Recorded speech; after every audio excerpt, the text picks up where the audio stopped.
Harga kelapa cecah mencapai 3,20 ringgit. Itu lumayan loh. Kenaikan harga kelapa import dari Indonesia dan faktor cuaca. Terima kasih. Lonjakan harga produk berdasarkan kelapa, terutamanya santan, ada disebabkan oleh beberapa faktor utama. Pertama, peningkatan harga kelapa di pasaran sejak November 2024.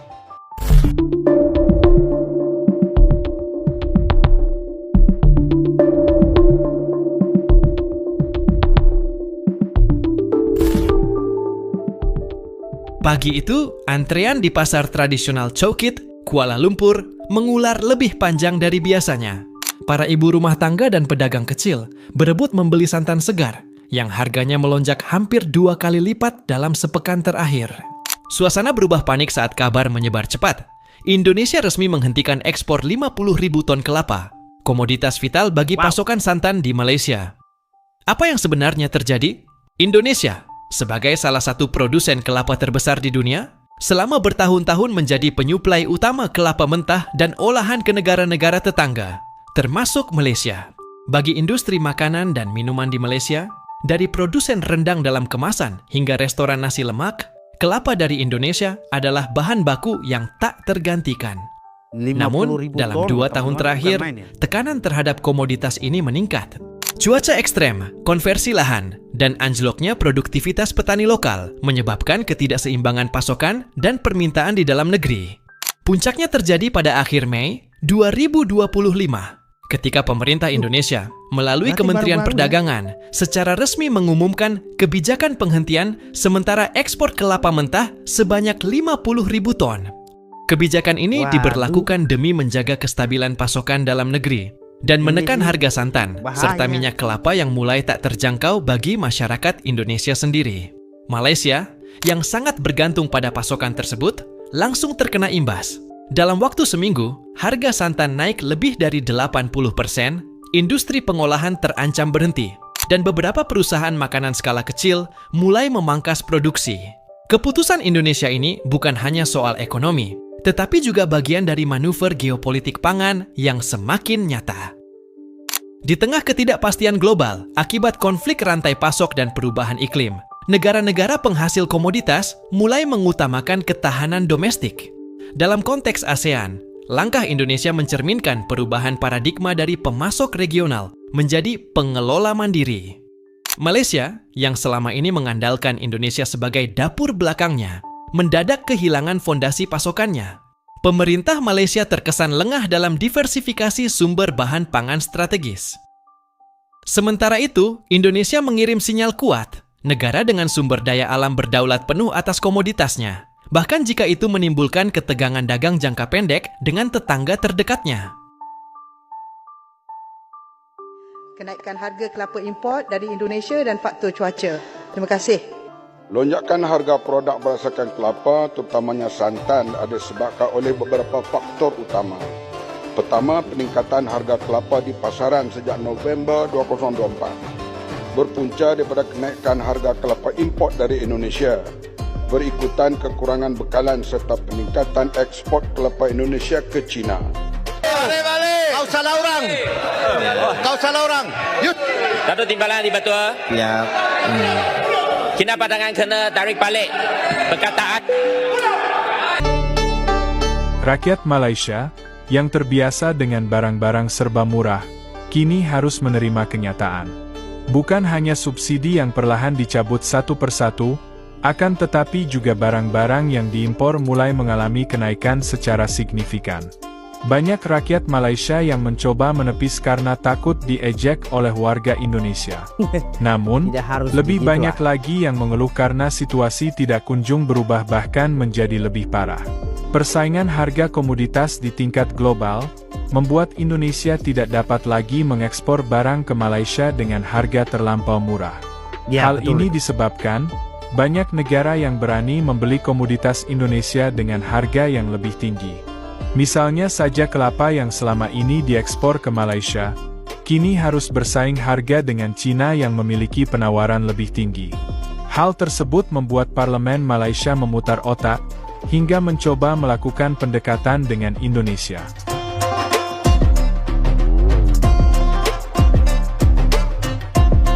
Ini ya teman-teman ya, sangat berbahaya Minta sekali Menteri ya, Pertanian dan Keterjaminan Makanan menyatakan perancangan terperinci jangka pendek, panjang, pertengahan dan panjang untuk menangani lonjakan harga produk berasaskan kelapa, terutamanya santan, yang boleh menjejaskan keseluruhan rantaian bekalan dan nilai berteraskan kelapa akibat kekurangan bekalan kelapa tempatan, kenaikan harga kelapa import dari Indonesia dan faktor cuaca. Terima kasih. Lonjakan harga produk berasaskan kelapa, terutamanya santan, ada disebabkan oleh beberapa faktor utama. Pertama, peningkatan harga kelapa di pasaran sejak November 2024. Berpunca daripada kenaikan harga kelapa import dari Indonesia. Berikutan kekurangan bekalan serta peningkatan ekspor kelapa Indonesia ke China. Harga kelapa import dari Indonesia pada Januari 2024, RM10 sebiji. Meningkat kepada RM80 sebiji Oktober 2024. Buat masa ini, negara bergantung 98% sumber import kelapa dari Indonesia. Waduh. Kedua, berlakunya fenomena melawas, iaitu pertumbuhan pokok kelapa menjadi kurang produktif atau tidak optimal disebabkan gangguan dalam proses pencambahan atau penghasilan buah kelapa akibat perubahan cuaca yang ekstrim dan tidak menentu yang boleh mempengaruhi kesuburan serta penghasilan kelapa. Faktor cuaca seperti kemarau dan banjir juga memberi kesan kepada pengeluaran kelapa di ladang. Jadi ini akan menyebabkan perkara yang bersangkutan. Jadi soalan saya, kalau kita masih bergantung sebanyak 90.8% sebagaimana yang Menteri jawab daripada import, terutama daripada Indonesia, jadi saya dapati ianya akan tidak menjamin ya produk itu daripada pengeluaran sendiri. Menteri Pertanian dia diberi tempoh 3 tahun oleh Presiden untuk membuat regulasi pertanian. Dan sekarang ini Indonesia sudah ada 7 jenis makanan yang self-efficiency, yang tidak lagi bergantung dengan negara luar. Kita semua dari A sampai Z harap negara import kepada kita. Kita mengimport, ekspor makanan, import makanan ini bukan berlaku saja di negara kita, bahkan berlaku di negara jiran, termasuk Indonesia. Saya masih sedar, yaitu di Indonesia pada satu ketika harga cili padi mencecah kepada $40 1 kilo. Jadi kurang daripada peristiwa-peristiwa itu, maka presidennya pada satu ketika mengarahkan Menteri Pertanian untuk membuat transformasi pertanian, dan mereka telah mentransform seluruh daripada atas sampai bawah di pertanian. Dan hari ini Indonesia dia telah berjaya mengeluarkan hasil pertanian untuk kegunaan negara dia tanpa perlu mengimport sebanyak 9 jenis. Di Malaysia sudah ada berapa jenis? Agak-agak kita ada Berat sih teman-teman, bergantung. Di sisi domestik, langkah ini disambut beragam. Petani kelapa lokal merasa terbantu karena harga jual naik, tetapi pelaku ekspor mengeluh karena kehilangan pasar yang stabil. Di tingkat global, Indonesia menunjukkan kapabilitas untuk mengendalikan arus komoditas strategis. Negara-negara seperti Thailand dan Filipina mulai mengambil ancang-ancang untuk mengisi kekosongan pasokan di Malaysia, tetapi kapasitas mereka belum sebanding. Malaysia sendiri mengalami guncangan inflasi sektor makanan, sementara konsumen di Singapura dan Brunei, yang banyak mengimpor produk olahan dari Malaysia, ikut terkena efek domino. Jika Malaysia tidak segera mencari sumber alternatif atau mendorong produksi kelapa domestiknya, krisis ini bisa berlarut hingga akhir tahun. Indonesia, di sisi lain, mungkin akan memperlonggar kebijakan ekspor secara bertahap setelah stok dalam negeri stabil dan harga terkendali. Namun, peristiwa ini menjadi preseden penting bahwa komoditas seperti kelapa tak bisa lagi dipandang sebelah mata. ASEAN perlu membangun sistem pangan regional yang lebih resilient, bukan hanya bergantung pada satu pemasok. Dalam waktu dekat, kemungkinan akan terjadi negosiasi bilateral antara Indonesia dan Malaysia terkait kuota ekspor khusus dengan kompensasi tertentu. Sementara itu, produsen besar di Malaysia mulai melirik India dan Sri Lanka. Tetapi proses adaptasi logistik dan kualitas bahan tetap menjadi tantangan. Krisis kelapa ini membuka mata kita bahwa ketahanan pangan bukan hanya soal beras dan gandum, tapi juga Ya, betul. soal santan dan kelapa parut. Indonesia, dengan segala sumber daya alamnya, kini berada di posisi strategis untuk memainkan peran lebih besar di pentas pangan Asia Tenggara.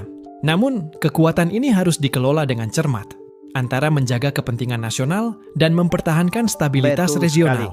Malaysia harus belajar untuk lebih mandiri, sementara Indonesia perlu merumuskan strategi jangka panjang yang tidak hanya reaktif, tetapi proaktif dalam membentuk peta pangan masa depan. Lembaga Pemasaran Pertanian Persekutuan FAMA akan meningkatkan pembelian kelapa tua dari Indonesia bagi menangani isu kekurangan bekalan kelapa di pasaran. Kementerian Pertanian dan Keterjaminan Makanan KPKM berkata langkah ini bagi memastikan bekalan mencukupi bagi kegunaan domestik terutama menjelang musim perayaan. Jelas KPKM FAMA kini dalam proses perundingan dengan pembekal baru. Ini termasuk rundingan bagi meningkatkan pembelian dengan pembekal sedia ada di Indonesia. KPKM berkata usaha mengenal pasti kawasan baru pengeluaran kelapa juga sedang diperluas dengan memberi perhatian kepada kawasan di Sabah dan Sarawak. Dalam usaha memperkukuh industri ini, KPKM bersama Kementerian Pertahanan MINDEF melalui pelaksanaan projek Agro Defence akan memfokuskan penanaman kelapa di tanah milik MINDEF yang berpotensi. Rintitan itu, KPKM mengalu-alukan penyertaan syarikat berkaitan kerajaan GLC dan sektor swasta untuk menceburi industri ini.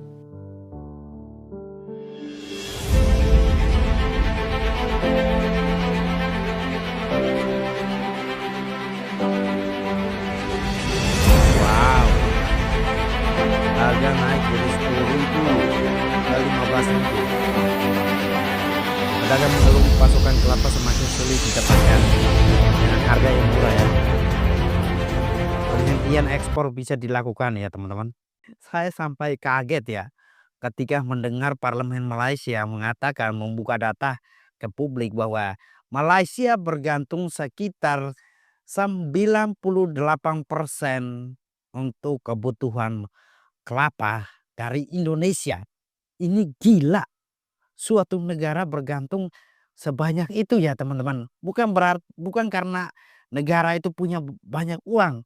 Tapi kita bayangkan kalau dalam keadaan krisis, sewaktu-waktu terjadi krisis dan ada negara lain yang menawarkan dengan harga yang lebih bagus, otomatis Indonesia akan mengalihkan hasil buminya ke negara tersebut. Kita ambil contoh saja sekarang Indonesia mengalihkan pasar ke Cina dengan perhitungan bahwa harga yang ditawarkan Cina itu lebih tinggi dibandingkan Malaysia.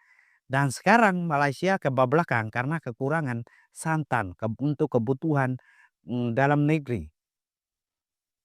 Pelajaran penting buat kita adalah sebanyak apapun kita punya uang, sekaya apapun negara kita, kalau kita tidak disiplin dalam hal bertani atau tidak membiasakan warga negara kita untuk bertani, ya lama-lama uang kita akan menipis juga, lama-lama kekayaan kita akan terkuras karena kita keluarkan untuk memenuhi kebutuhan di dalam negeri kita. Saya ibaratkan dengan bahasa yang sederhana ya. Bayangkan saja rumah kalian ini. Kalian memiliki aset diibaratkan sekitar 10 miliar atau 100 miliar lah. Kemudian kalian merasa bahwa wah kalian sudah kaya, kalian sudah hebat, tidak perlu harus bertani, cukup kita import sajalah. Dan kita tidak perlu paksa setiap anggota dalam keluarga itu untuk bekerja keras, mencari nafkah, atau tidak dilatih fisik mereka untuk mencari pekerjaan. Dan kita memanjakan anggota keluarga tersebut untuk ya kalau kita butuh impor saja, tidak usah kerja keras, nanti kalian capek, apalagi kerja kotor tidak usah. Apa yang terjadi? Lama-lama uang kalian akan terkuras dan lama-lama akan menipis dan lama-lama akan mulai terjadi guncangan ekonomi. Nah, kalau kita sudah dalam keadaan menipis itu, kemudian ada tetangga lain yang menawarkan harga yang lebih bagus, yang lebih tinggi daripada biasanya kita impor, ya otomatis kita akan kehilangan. Nah, kalau masalah itu sudah terjadi, kira-kira siapa yang salah? Semua salah. Kepala keluarganya salah, anggota dalam keluarganya salah, akhirnya semua kena imbas. Karena dibiasakan untuk hanya import, tidak dibiasakan untuk bekerja. Mentalnya susah. Nah, ini yang terjadi kepada Malaysia, teman-teman semua. So, meskipun negara kita bisa memproduksi dalam jumlah yang cukup untuk kebutuhan dalam negeri, jangan kita lengah di sini. Kita harus terus maju untuk memproduksi sebanyak-banyaknya untuk bangsa dan negara kita. Peace.